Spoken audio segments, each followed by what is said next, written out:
Hi! This is షాని. ఈరోజు review వచ్చేసి 'Dude'. ఈ మూవీలో ఆల్రెడీ మన హీరో అందరికీ తెలిసిందేనండి. అంటే 'లవ్ టుడే'లో చూసాము, 'డ్రాగన్‌లో' చూసాను, మన 'పీఆర్ ప్రదీప్'. అండ్ ఇక్కడ హీరోయిన్ వచ్చేసి మమిత అనుకుంటా. తన పేరు ఎగ్జాక్ట్‌లీగా నాకు తెలీదు.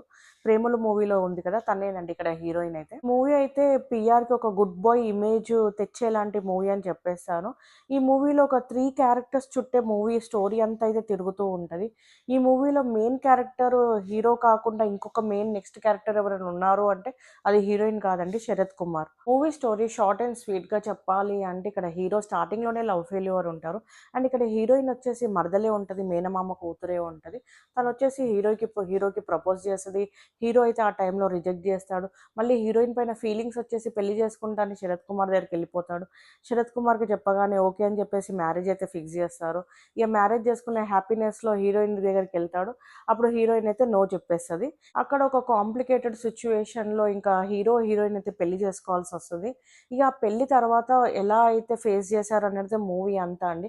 అంటే హీరోయిన్‌కి ఇక్కడ ఇంకొకతను ఆల్రెడీ నచ్చుతారనమాట.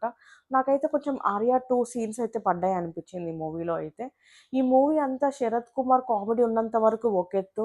శరత్ కుమార్‌ది రియల్ ఫేస్ చూసాక ఒకెత్తు అని చెప్పేయొచ్చండి. మూవీ ప్లాట్ వచ్చేసి caste system and honour killing based మీద అయితే ఉందండి. మూవీ అయితే కానీ కొంచెం ఎంటర్‌టైన్‌మెంట్ బేస్‌లోనే చూపిచ్చారు. పెద్ద పెద్ద యాక్షన్ సీన్స్ అయితే ఏమీ లేవు.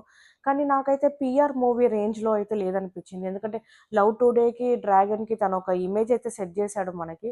సో, ఆ ఇమేజ్‌కైతే ఈ మూవీ కొంచెం సెట్ అవ్వలేదనిపించింది నాకైతే పర్సనల్‌గా. మూవీలో సాంగ్స్ అయితే కొంచెం కొత్తగానే అనిపించా.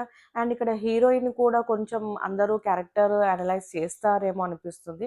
అంటే ఒక్కొక్కరికి ఒక్కొక్క ఒపీనియన్ అయితే రావచ్చు హీరోయిన్ అయితే చూస్తే. ఎందుకంటే ఆ క్యారెక్టర్ అలా డిజైన్ చేశారు ఈ మూవీలో తనదైతే. 'పీఆర్' అయితే కొంచెం ఈ మూవీస్ నుంచి కొంచెం బయటికి రావాలనిపించింది. ఎందుకంటే అన్నీ తనేదో లవ్ స్టోరీగా కొంచెం డీప్‌గానే తీసేస్తున్నారు మూవీస్ అయితే. కొంచెం ఔట్ ఆఫ్ సిలబస్ అయితే బావుంటదనిపిస్తుంది నెక్స్ట్ మూవీ అయినా. ఈ మూవీ అయితే ఓటీటీలో వచ్చినప్పుడు చూసేసేయండి. Thank you so much.